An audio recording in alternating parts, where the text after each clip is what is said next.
students, it's chemistry time learning platform. Hi, I am Monica and today we will discuss our topic that is your mole fraction which is a concentration term. ठीक है, तो चलिए start करते हैं. Mole fraction को समझने से पहले हमें परसेंटेज को समझना पड़ेगा. ठीक है, तो चलिए पहले परसेंटेज को समझते हैं. परसेंटेज का मतलब क्या होता है? परसेंट, यानी हर एक 100 में से कितना. ठीक है, परसेंटेज मीन्स हर एक 100 में से कितना. अब देखिए यहां पर क्या है, अगर मान लेती हूं मेरे पास 400 चॉकलेट्स हैं. फाइन, 400, और मैंने आपको कितनी दे दी? 200 चॉकलेट्स, यानी टोटल 400 थी, आपके पास कितनी गई? 200. तो इसी तरीके से अगर मुझे 100 में, क्योंकि मैंने एक स्केल रेफरेंस ले लिया है 100%, तो 100 में से कितनी होंगी? सिंपल है, कितनी आएंगे आपके पास? 50. यानी जो मेरा 100 में से निकला है ना, उसे मैं क्या बोलती हूँ? परसेंट. ठीक है, तो यानी कि 50%, 100 में से 50% जो है आपके पास गई है. अब देखिए यहीं पर अगर मुझे फ्रैक्शन के बारे में, क्योंकि मोल फ्रैक्शन तभी समझ में आएगा जब आपको फ्रैक्शन का पता हो. अब मुझे फ्रैक्शन के बारे में बात करनी. फ्रैक्शन क्या होता है? अब यही चीज मैंने जो 100 में से ली है ना, वही मैं 1 में से लूंगी. टोटल 1 में भी शो कर सकते हैं ना रेफरेंस लेकर. तो 1 में से कितनी होगी? वही चीज टोटल. तो देखिए अगर ये आपकी 100 में से है टोटल, तो 1 में से कितनी होगी? 20 इंटू 100 डिवाइडेड बाय 400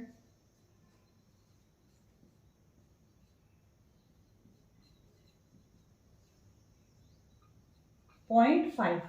ठीक है, जो चीज मैंने 100 में से कंसिडर की थी, वही मैंने 1 को एज अ रेफरेंस लेके कंसिडर किया, क्योंकि मुझे फ्रैक्शन चाहिए 0.5.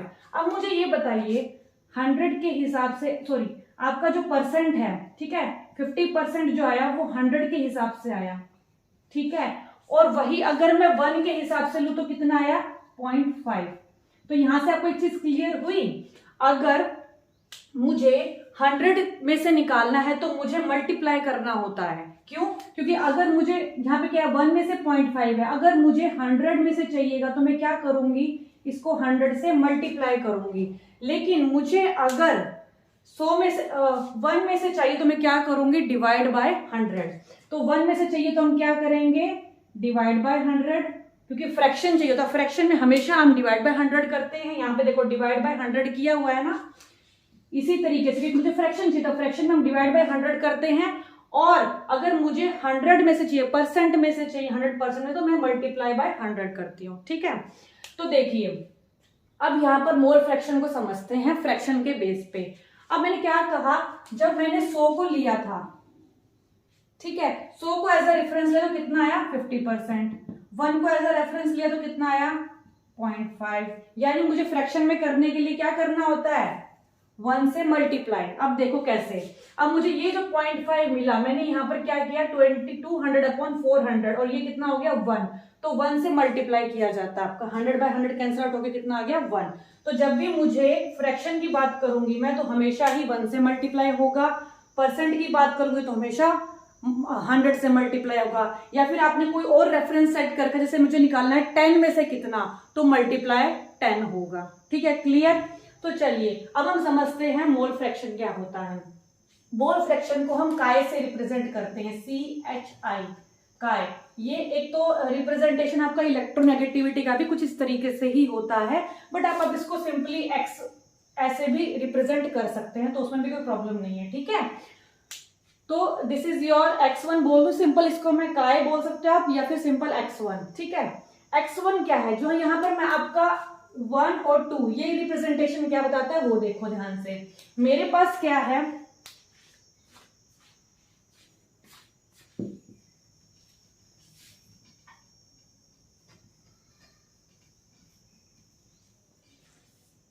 अब देखो मेरे पास क्या है? एक सॉल्यूशन है, क्योंकि हम सॉल्यूशन की कंसंट्रेशन की बात कर रहे हैं. ठीक है, अब उस सॉल्यूशन में मेरे पास 2 कंपोनेंट्स होते हैं, सॉल्यूट प्लस सॉल्वेंट. अगर मैंने बाइनरी सॉल्यूशन लिया है, ठीक है। बाइनरी सॉल्यूशन मतलब मेरे पास सिर्फ दो कंपोनेंट है, सॉल्यूट प्लस सॉल्वेंट, ठीक है। टर्नरी सॉल्यूशन लोगे तो 3 कंपोनेंट्स हो जाएंगे, कोई 2 सॉल्यूट मिक्स कर दो एक सॉल्वेंट में, ठीक है। इसी तरीके से क्वाटरनरी 4 हो जाएंगे कंपोनेंट्स। तो डिपेंड करता है कितने कंपोनेंट्स है। मेरे पास ये बाइनरी सॉल्यूशन है, मतलब मैंने सॉल्यूट प्लस सॉल्वेंट सिर्फ 2 ही चीजें ली हैं, ठीक है। मैं सॉल्वेंट को रिप्रेजेंट करती हूँ, आपकी बुक्स में बी से भी रिप्रेजेंट कर देते हैं या फिर 2 से भी रिप्रेजेंट कर देते हैं यहाँ पर, ठीक है। और सॉल्वेंट में आप रिप्रेजेंट करोगे ए से या फिर 1 से, ठीक है। वो आपके ऊपर डिपेंड है क्या लिख रहे हो उसको।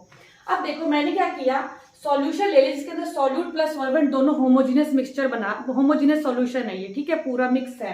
तो अब मैंने क्या किया, इसके अगर मुझे मोल फ्रैक्शन चाहिए किसका, फर्स्ट कंपोनेंट यानी सॉल्वेंट का अगर मुझे मोल फ्रैक्शन चाहिए तो मैं क्या बोलूंगी, किसके नंबर ऑफ मोल्स आएंगे, उसी कंपोनेंट की जिसके आपको फाइंड आउट करना है, क्योंकि हमेशा हमने क्या किया, जिसका भी निकाला उसको ऊपर लिखा है पहले।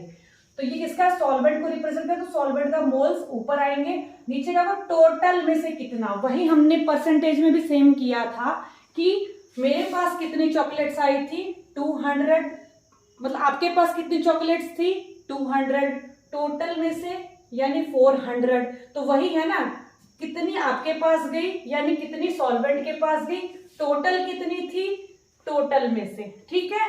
मल्टीप्लाई 1 करना है क्योंकि हमें फ्रैक्शन निकालना है, फ्रैक्शन में 1 से मल्टीप्लाई करते हैं, परसेंटेज में आप 100 से मल्टीप्लाई करते हो, ठीक है। तो यहां पर क्या करेंगे, उसी के moles divide total number of moles into 1, आप करो ना करो कोई फर्क नहीं पड़ता, ठीक है। नेक्स्ट है मोल फ्रैक्शन आप निकालोगे सॉल्यूट का, यानी 2, सेकंड कंपोनेंट आपका सॉल्यूट है, तो 2 का रिप्रेजेंटेशन मैंने सॉल्यूट के लिए किया हुआ है। तो वही जिसका निकाल रहे हो उसी के नंबर ऑफ मोल्स आएंगे अबाउ, और नीचे क्या लिखोगे आप, टोटल में से कितना, ठीक है, और मल्टीप्लाई 1। अब देखो, अब मुझे ये बताओ, ये 2 चीजें थी जो मेरे पास, ठीक है, जो 400 आया था मेरे पास, टोटल जो था मोल नंबर ऑफ मोल्स, ठीक है। अब मोल फ्रैक्शन में क्या होता है, आप अगर परसेंटेज के फॉर्म में निकालते तो आप क्या बोलते, टोटल मेरे पास 100 है, ये निकालते हो आप मोल फ्रैक्शन, मतलब परसेंटेज में कोई चीज 100% निकाल रहे हो, ठीक है। तो दोनों कंपोनेंट्स का जो मोल फ्रैक्शन निकल गया था वो कितना आता, 100%। लेकिन यहां पर हम फ्रैक्शन के बारे में बात कर रहे हैं तो 1 ही लेंगे, क्योंकि 1 से मल्टीप्लाई लिया था तो 1 ही आप यहाँ पर रिप्रेजेंट करोगे। यानी दोनों टोटल कितने हैं, दोनों टोटल 1 है। यानी अगर आपको एक कंपोनेंट का मोल फ्रैक्शन पता चल जाए तो दूसरा इजीली निकाल सकते हो 1 माइनस करके, ठीक है। तो चलिए इसके ऊपर एक क्वेश्चन करते हैं।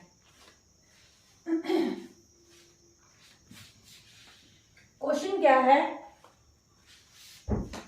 Calculate the mole fraction of the ethylene glycol and water in a solution. हमें क्या निकालना है, मोल फ्रैक्शन निकालना है इथाइलिन ग्लाइकोल का। इथाइलिन ग्लाइकोल यहाँ पर क्या है, सॉल्यूट, फाइन, क्योंकि सॉल्यूट हमने किस में ऐड कर दिया, वाटर में, वाटर क्या है, सॉल्वेंट, ठीक है। तो मैं यहाँ पे क्या लिख देती हूँ, वाटर।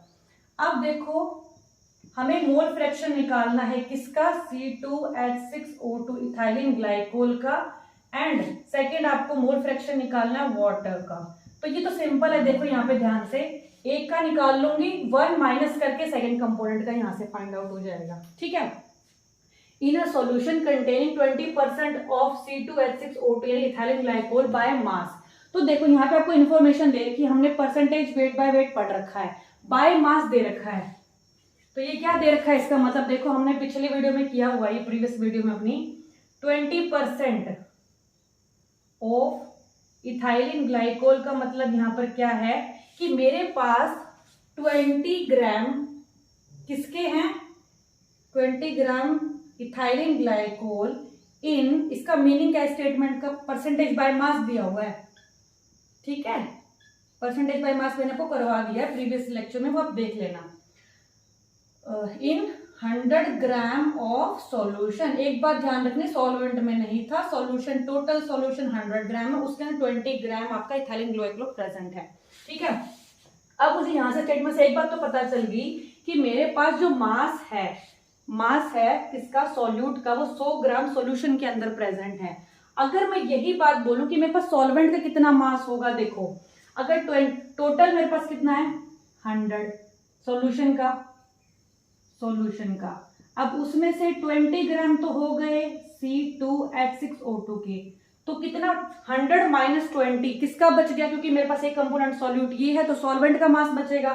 कितना आ गया 100 माइनस 20, ये किसका आया वाटर का। ठीक है, कितना आ गया 80 ग्राम पर ग्राम वाटर। ठीक है, वाटर का आ गया। अब यहाँ पे हम क्वेश्चन सॉर्ट आउट करते हैं। अब मुझको ये सिर्फ गिवन इंफॉर्मेशन थी, इसकी हेल्प से हम आगे ठीक है अपने प्रोसीड करेंगे आंसर पे। अब मेरे पास क्या था, नंबर ऑफ मोल्स, क्योंकि मुझे मोल फ्रैक्शन निकालो उसके लिए मुझे नंबर ऑफ मोल्स की रिक्वायरमेंट होगी। ठीक है, तो number of moles of N2 मतलब क्या है, मतलब सॉल्यूट। ठीक है, N2 मतलब सॉल्यूट के लिए लिख रही हूँ मैं, इसके लिए किसका, ये C2H6O2। तो क्या होता है नंबर ऑफ मोल्स, क्या होता है हमारे पास मास अपॉन मॉलिक्यूलर मास। ठीक है, तो मास मेरे पास क्या है दिया हुआ है जो 20 ग्राम, और मॉलिक्यूलर वेट कितना होता है मेरे पास इसका C2H6O2 का। यहाँ पे हम फाइंड आउट कर लेते हैं 12 × 2 + 6 + 16 × 2 that is your equal to 24 + 6 12 32। इसको कैलकुलेट कर लेना कितना आता है 62। ठीक है, तो आपके पास ये कितना आ जाएगा कैलकुलेटर 62 ग्राम पर मोल। मैंने यहाँ पर आपका ये निकाल दिया। ठीक है, ये आप देख लेना निकालना मॉलिक्यूलर वेट कैसे निकालना है। अब इन दोनों कैंसिल आउट, कितना आएगा 7-7 यूनिट्स आपको मेंशन करनी है। ठीक है, कितना आ जाएगा पर मोल आपका ऊपर आ जाएगा मोल में। ठीक है, तो ये कितना निकल के आएगा 0.322 ये आप कैलकुलेट कर लेना। ठीक है, नेक्स्ट मेरे पास क्या है, मुझे नंबर ऑफ मोल्स किसके चाहिए सॉल्वेंट की यानी वाटर के। वाटर का मॉलिक्यूलर वेट कितना होता है 16 + 2 that is equal to 18। ठीक है, तो अब मास कितना इसका दिया हो तुम्हें 80 ग्राम जो तुमने फाइंड आउट कर लिया, डिवाइडेड बाय 18 ग्राम पर मोल। यूनिट साथ साथ आपको करनी है तभी आपकी प्रैक्टिस अच्छे से हो पाती है। ठीक है, इसका कितना आएगा 4.44। ठीक है, अब मेरे पास दोनों नंबर ऑफ मोल्स निकल गए। अब मुझे क्या करना है मोल फ्रैक्शन निकालना है दोनों का। तो आप कैसे निकालोगे mole fraction, mole fraction of first component, यानी कि अगर मैं वाटर का सॉरी पहले आप इसका निकाल लो एक बार, mole fraction of second one इसका निकालना है। तो आप कैसे निकालोगे N2 upon N1 + N2। N2 कितना आपके पास 0.322, नेक्स्ट 0.322 + 4.44 आपका कितना निकल के आ जाएगा X2 0.068। ठीक है, ये आपका मोल फ्रैक्शन निकल गया किसका दिस वन। ठीक है, सिमिलरली अब मैंने आपको कहा था कि टोटल मेरा 1 में से प्रेजेंट है, फ्रैक्शन में हम 1 में से लेते ना टोटल। तो आप क्या करोगे वाटर का निकालना। अब आपको वाटर का मोल फ्रैक्शन कैसे निकलेगा 1 में से, देखो यहाँ पर mole fraction of first mole fraction of second it is equal to 1 आपके पास होता है। तो कैसे निकालोगे 1 माइनस वाटर के लिए 1 minus x2, 1 minus x2 is equal to x1 का मोल फ्रैक्शन। ठीक है, तो ये कैसे निकलेगा आपका देख लो यहाँ पे 1 minus 0.068 that is equal to 0.932।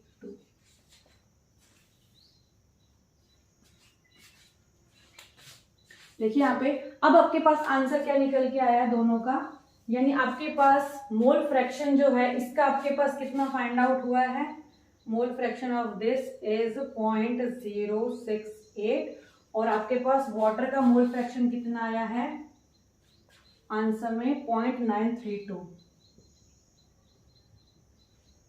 I hope आपको समझ में आया होगा कि मोल फ्रैक्शन क्या होता है। फ्रैक्शन का मतलब ये कि हमें फ्रैक्शन के अकॉर्डिंग लेना है, मतलब 1 में से स्टैंडर्ड एज अ रेफरेंस 1 को मानना है। ठीक है, तो चलिए नेक्स्ट स्टडी करते हैं पार्ट्स पर मिलियन पार्ट्स। ठीक है, अब जैसे इसी को भी सेम हम वैसे समझेंगे जैसे हमने अभी मोल फ्रैक्शन को स्टडी किया, ठीक है। देखिए जैसे आपके पास 400 चॉकलेट्स थी, उसमें से मैंने आपको कितनी दे दी, 200 चॉकलेट्स।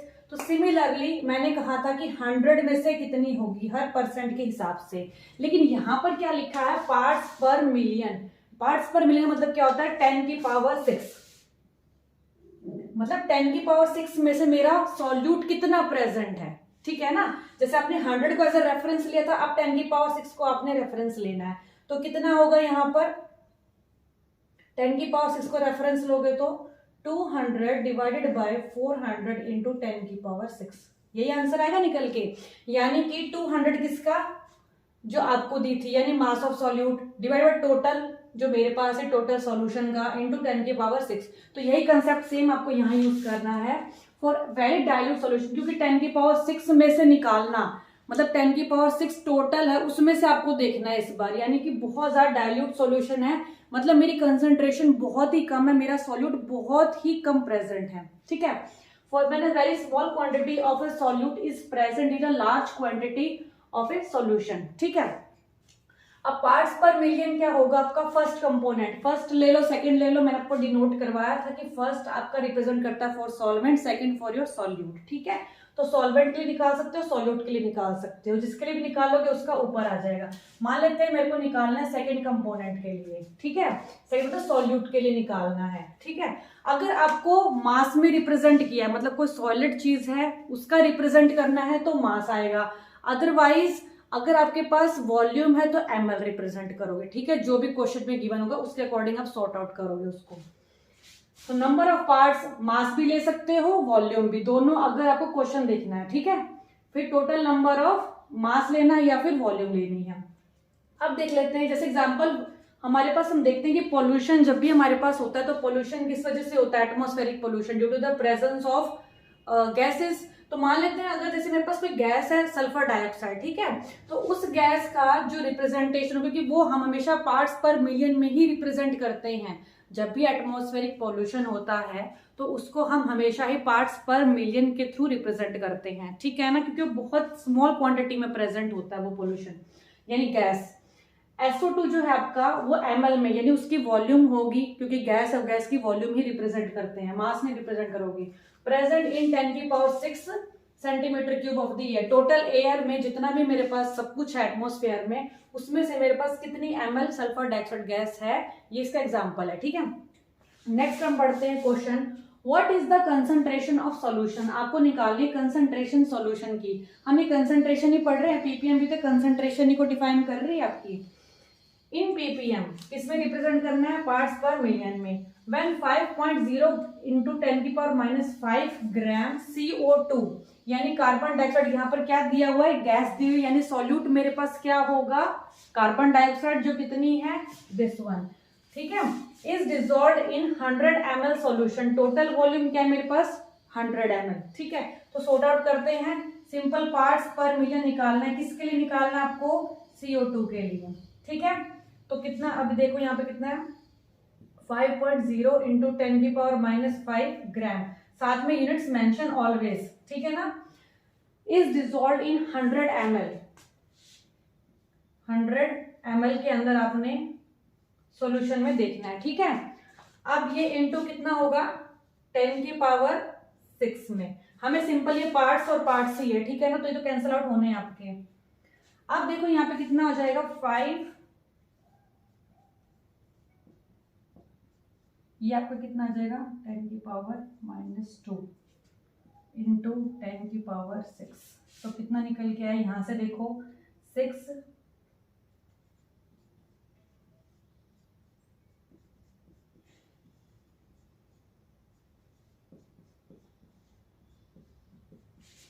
आपके पास आंसर आएगा 0.5। तो आंसर क्या होगा आपके पास, 0.5। आई होप आपको ये लेक्चर समझ में आया होगा, और अगर आपको इस टॉपिक से रिलेटेड कोई भी प्रॉब्लम आती है तो आप मुझे कमेंट सेक्शन में लिख सकते हैं। Thanks for watching.